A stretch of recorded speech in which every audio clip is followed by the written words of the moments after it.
وزیر اعلیٰ خیبر پختونخوا علی امین گنڈاپور، غلام سرور خان، مراد سعید، پرویز خٹک، شفقت محمود اور اعجاز شاہ کے نام ای سی ایل سے نکال دیے گئے ہیں۔ ای سی ایل فہرست نام خارج کیے جانے والوں میں علی زیدی، خسرو بختیار، اعظم سواتی، اسد عمر ایوب، محبوب سلطان، فواد چودھری، فروغ نسیم اور شیری مزاری بھی شامل ہیں۔ وفاقی کابینہ نے قومی احتساب بیورو کی سفارش پر پی ٹی آئی کابینہ کے سابق اراکین کے نام ای سی ایل سے نکالنے کی منظوری دی ہے۔ دوسری طرف عمران خان نے اپنے کل اس بیان پر یو ٹرن لے لیا ہے جو شیر افضل مروت کے ذریعے کل اسی پروگرام میں سامنے آیا تھا۔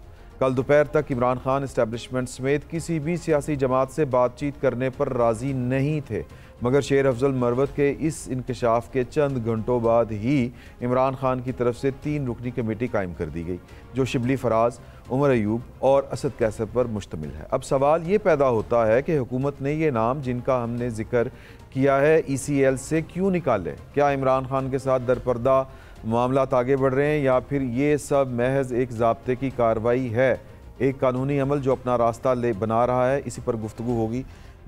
ہمیں ایز یوزول جوائن کیا ہے جناب جاوید فروکی صاحب نے۔ جاوید فروکی صاحب، یہ چل کیا رہا؟ کل شیر افضل مروت صاحب سے ہم نے پوچھا تھا کہ یہ فائنل ہے، یہ آخری پتہ ہے یا یہ کوئی پتے نہیں کھیل رہے، تو اس پر تو ان کو اب بڑا کانفیڈنس تھا اور وہ کہہ رہے تھے کہ نہیں، وہ خان صاحب نے بس نہ کر دی ہے، انہوں نے کہہ دیا ہے کہ جی کہ کس بات کے اوپر مذاکرات ہوں گے، کیا معافی مانگنے کے لیے مذاکرات ہوں گے؟ تو یہ کیا چل کیا رہا ہے؟ خان صاحب کی سیاست مجموعی طور پر جب سے آپ دیکھیں اسی طرح کی ہے، متلون مزاج ہیں۔ صبح اگر ایک بات ہوتی ہے تو شام کو کچھ اور ہوتی ہے۔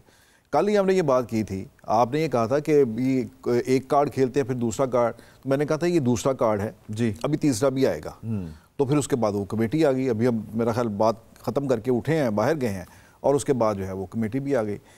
اگین بات پھر وہی ہے کہ یہ مذاکرات جو ہیں اس وقت پی ٹی آئی جو ہے وہ اس کے لیے بے چین ہے اور اس کا مرکز و محور منبع جو ہے وہ بانی پی ٹی آئی ہیں، عمران خان صاحب کی ذات، وہی ان کی ذات ہے اور وہی ہے، ان کو ریلیف چاہیے۔ اب لاکھ آپ منہ سے یہ کہیں کہ مجھے ریلیف نہیں چاہیے، کل کیا کہہ رہے تھے شیر افضل؟ وہ کہہ رہے ہیں میں زندگی کے آخری گھنٹے تک، آخری پل تک جیل میں رہوں گا، میں ان سے بات نہیں کروں گا۔ 30 سال پوری زندگی رہوں گا جیل میں۔ سو پی ٹی آئی آہستہ آہستہ نیچے اتر رہی ہے، گراؤنڈ ریئلٹیز کو سمجھ رہے ہیں وہاں کے لوگ۔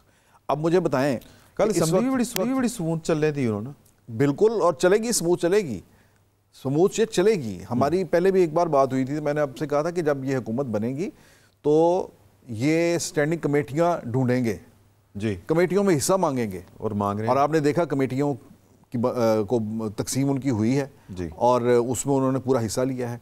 تو یہ آخر ساتھ بیٹھے ہیں تو تقسیم ہوئی ہے نا۔ سو میں کل بھی یہ بات کہہ رہا تھا کہ پی ٹی آئی میں واضح طور پر ایک ڈیوائیڈ بھی ہے۔ ایک وہ ہیں جو اس سسٹم کا حصہ بن گئے ہیں اور وہ اس سسٹم کے ساتھ چلنا چاہتے ہیں، ان کی ایک حکومت بھی بن گئی ہے۔ اچھا، کل عمران خان صاحب نے ایک یہ والی کمیٹی کا اعلان کرتے ہوئے ان سے یہ سوال ہوا کہ جی کہ آپ نے جو پبلک اکاؤنٹس کمیٹی ہے اس کے لیے شیر افضل مروت صاحب کا نام دیا تھا، تو آپ کی پارٹی کی آپ کی بات نہیں مانتی؟ نہیں، وہ کہتے ہیں وہ مشاورت چل رہی ہے ابھی، تو یہ معاملہ بھی کسی طرف نہیں ابھی تک لگا۔ تو اس کا مطلب یہ ہے کہ عمران خان صاحب یا تو کمانڈ لوز کر رہے ہیں یا پھر فیصلہ کچھ کرتے ہیں اور ادھر سے دباؤ محسوس ہوتا ہے گورنمنٹ کی طرف سے۔ ہم میرا خیال بھول جاتے ہیں جی، آپ کو یاد ہے پنجاب کے اندر ہی لے لیں ہم، پنجاب کے اندر جو حکومت تھی، کتنے یہاں پر انفارمیشن منسٹر آئے تھے اور چینج ہوئے تھے؟ ہاں جی، بڑے آئے تھے۔ وہ ایک بات تو فیاض چوہان جو تھے وہ بیچارے پریس کانفرنس کر رہے تھے، تو پریس کانفرنس میں رپورٹرز نے بتایا کہ آپ کی وزارت نہیں رہی جی، بالکل۔ تو قبلہ یہ تو وہاں پر شمشان بخاری صاحب آئے، شمشان بخاری صاحب ہی ہے۔ شمشان بخاری صاحب کا قصور یہ تھا کہ آپ اتنے زور سے ہٹ کیوں نہیں کرتے، یعنی بدتمیزی نہیں کرتے، یہی بات تھی۔ تو یہ وہاں پر یہ انداز ہے بات کرنے کا، تو کچھ بھی نہیں ہے اس میں، سمپلی صرف اتنا ہی ہے کہ ہمیں باہر آنے دیا جائے۔ پی ٹی آئی کے لوگ یہ سمجھتے ہیں کہ جب تک عمران خان باہر نہیں آتے تو ان کی سیاست جو ہے وہ نہیں چل سکتی آگے۔ دیکھیں نا، سڑکوں کی سیاست کرنے میں ابھی تک وہ کامیاب نہیں ہو سکے جی ہاں۔ اب جسے کہتے ہیں نا سڑکیں گرم کرنا، ڈیولپ کرنے میں کامیاب نہیں ڈیولپ نہیں کر سکے، پاور شو نہیں، اس میں نہیں کر سکے، اور جتنے بھی ہوئے ہیں یہ مظاہرے جتنے ہوئے ہیں اس میں کوئی اتنا خاص رسپانس آیا نہیں ہے۔ تو اس میں ان کا خیال یہ ہے کہ جب تک یہ خان صاحب باہر نہیں آتے اس وقت تک یہ مومنٹم نہیں بن سکتا۔ لیکن مجھے یہ بتائیں کہ یہ کیسے باہر آئیں گے؟ وہ جو FIRs ہیں, جو مقدمے ہیں عدالتوں میں, وہ کہاں جائیں گے؟ ایک مقدمہ اور بھی ہے سر, ایک مقدمہ وہ ہے جس کی آج سپریم کورٹ نے ہیئرنگ کی ہے 6 ججوں کا خط. اس کا کوئی پولیٹیکل, اس کا کوئی امپیکٹ جو ہے وہ پاکستان تحریک انصاف کوئی امید لگا کے بیٹھی ہے کہ شاید کوئی ادھر سے کوئی خیر پڑ جائے ہمیں؟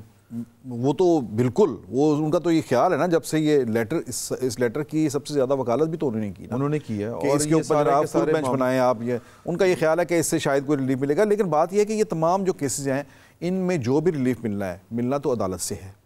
عدالت میں جائیں گے تو اس کے بعد ہی ہے. اور جو ادروائز جو کشیدہ کاری ہے جس کی وہ امید لگا کر بیٹھے ہیں, وہ بھی ایسے نہیں ہوتے جیسے وہ کہتے ہیں کہ یہ کمیٹی بنا دی ہے کہ مذاکرات کرنے ہیں, اسٹیبلشمنٹ سے مذاکرات کرنے ہیں. مجھے بتائیں کبھی اسٹیبلشمنٹ سے مذاکرات کے لیے کبھی کمیٹیاں بنی ہیں سیاسی پارٹیوں کی؟ انہوں نے بنائی تھی 2 دفعہ پہلے باجوہ صاحب کے لیے, پہلے بھی انہوں نے بنائی, عمران خان صاحب نے, لیکن میں پہلے بھی میں یہ کہتا رہا ہوں, لیکن وہ بھی مذاکرات کامیاب نہیں ہو سکے تھے, وہ بھی نہیں کامیاب ہوئے تھے. یہ جو انداز ہے کہ اسٹیبلشمنٹ سے مذاکرات کریں گے, یہ بھی اسٹیبلشمنٹ کو انڈر پریشر لانے کے لیے یہ اسٹیٹمنٹ ہے ساری. اور یہ انہیں یہ باور کرانے کے لیے اور پبلک میں یہ باور کرانے کے لیے کہ یہ سارا شو جو ہے اسٹیبلشمنٹ چلا رہی ہے اور انہی کی وجہ سے یہ سارا کچھ ہے, اور ہمیں ریلیف بھی جو ملنا ہے وہاں پر ملنا ہے. اب یہ دیکھیں نا, یہ اقدام جو ہے یہ سب سے بڑا تو آپ کا خود ایک عدم اعتماد ہے عدلیہ پر. ٹھیک, کیسز آپ کے عدالتوں میں ہیں, ریلیف آپ مانگ رہے ہیں اسٹیبلشمنٹ سے. آپ کا کیا خیال ہے کہ وہ آپ کو عدالتوں سے ریلیف لے کے دیں گے؟ بالکل صحیح, درست بات ہے, آپ کا بہت شکریہ. ایک چھوٹا سا وقفہ لیں گے اور واپس گفتگو کریں گے کہ پاکستان کے اندر ایک نائب وزیر اعظم کا عہدہ تو نہیں ہے, لیکن شخصیت اس عہدے کے اوپر بیٹھ چکی ہوئی ہے. عہدہ نہ ہونے کے باوجود اسحاق ڈار صاحب کی بات کر رہے ہیں. پاکستان مسلم لیگ نون اچیو کیا کرنا چاہ رہی ہے اس سارے عمل کے ذریعے, اس پر گفتگو کریں گے ایک چھوٹے سے وقفے کے بعد. ویلکم بیک, اور ہم ذکر کریں گے پاکستان کے نائب وزیر اعظم کا. پاکستان میں نائب وزیر اعظم کا کوئی عہدہ پاکستان میں نہیں پایا جاتا, لیکن اس کے باوجود اسحاق ڈار صاحب کو پاکستان کا نائب وزیر اعظم مقرر کر دیا ہے. اتوار کو کابینہ ڈویژن کی جانب سے جاری کیے گئے نوٹیفیکیشن کے مطابق وزیر اعظم کی ہدایت پر تاحکم ثانی اسحاق ڈار صاحب کو نائب وزیر اعظم مقرر کیا گیا ہے. واضح رہے کہ وزیر اعظم شہباز شریف غیر ملکی دورے کے پہلے مرحلے میں ہفتے کو سعودی عرب پہنچے ہیں. تو سوال یہ پیدا ہوتا ہے, 1-2 سوال ہیں بڑے بڑے موٹے, کہ یہ اسحاق ڈار صاحب کو نوازنے کا معاملہ ہے, رشتہ داری کا معاملہ ہے, یا پھر یہ کوئی انٹرنلی پاکستان کے اندر سیاست ہو رہی ہے, یا یہ بتایا جا رہا ہے کہ پاکستان کی حکومت ہو یا پاکستان کی سیاست ہو. نواز شریف صاحب کو اگر کسی نے مائنس کیا تھا تو نواز شریف صاحب مائنس نہیں ہوئے, بلکہ ان کے فٹ پرنٹس اسحاق ڈار صاحب کی صورت میں وفاقی کابینہ کے اندر بھی موجود ہیں. اگر اس بات کو درست تسلیم کر لیا جائے تو پھر شہباز شریف صاحب کون ہیں؟ یہ ایک بڑا سوال پیدا ہوتا ہے. پاکستان مسلم لیگ نون کے صدر ہیں اور نواز شریف صاحب کے بھائی ہیں, لیکن یہ باتیں بہرحال کسی نہ کسی لیول کے اوپر کہی جاتی ہیں کہ نواز شریف صاحب قابل قبول نہیں تھے, اس لیے شہباز شریف صاحب کو آگے لایا گیا ہے. اگر شہباز شریف صاحب ادھر قابل قبول نہیں ہیں تو پھر معاملہ کس طرف جائے گا؟ یعنی کہ پارٹی کے اندر اگر ایک ڈویژن ہے اور اس ڈویژن کا اظہار یوں ہو رہا ہے تو پھر یہ حکومت کس طرح سے چلے گی؟ یہ اتفاق گروپ میں کیسے رہے گا؟ اس پر بات کرنے کے لیے جناب جاوید فاروقی صاحب, اس سارے معاملے کو کس نظر سے آپ دیکھتے ہیں؟ آپ کا تجزیہ کیا ہے؟ عمران صاحب, یہ بڑی انٹرسٹنگ صورتحال ہے. یہ مسلم لیگ نون کے اندر کی انفیکٹ جو کچھ اندر پک رہا ہے نا, یہ وہ باہر آ رہا ہے. ٹھیک, اور اسحاق ڈار صاحب کا نائب وزیر اعظم بننا سراسر مسلم لیگ نون کی جو انٹرنل پالیٹکس اور پریشر ہے, یہ اس کا نتیجہ ہے. اچھا, ان کی اپنی تو خواہش نہیں میں بھی لڑا نہیں, خواہش تو ظاہر ہے, آندھی کیڑی شاید بری لگتی بندے کو, نائب وزیر اعظم بن کے اور تھوڑا سا اور پروٹوکول بڑھ جائے گا. صحیح. تو یہ ایک بڑے ذمہ دار مسلم لیگ نون کے رہنما تھے, ان سے بات ہو رہی تھی, انہوں نے بتایا کہ جو لاسٹ میٹنگ ہوئی ہے PMLN کی, ہاں جی, اس کے اندر اچھی خاصی بحث ہوئی ہے اس معاملے پر کہ آپ نے یہ کس قسم کی فیڈرل گورنمنٹ جو ہے اپنی تشکیل دی ہے, جس میں اہم وزارتیں ہی آپ کے پاس نہیں ہیں, بلکہ وہاں پر جو سینٹ کا الیکشن ہوا ہے اس پر بھی کافی تنقید ہوئی. یہ بھی کہا گیا کہ جی کہ وہ رانا ثناءاللہ صاحب بتا رہے ہیں کہ ان کو نائب وزیر اعظم اس لیے بنایا گیا ہے کہ جو بدمزگی ہوئی تھی ان کو وزیر خارجہ بناتے ہوئے. نہیں, بدمزگی والی کوئی بات نہیں ہے.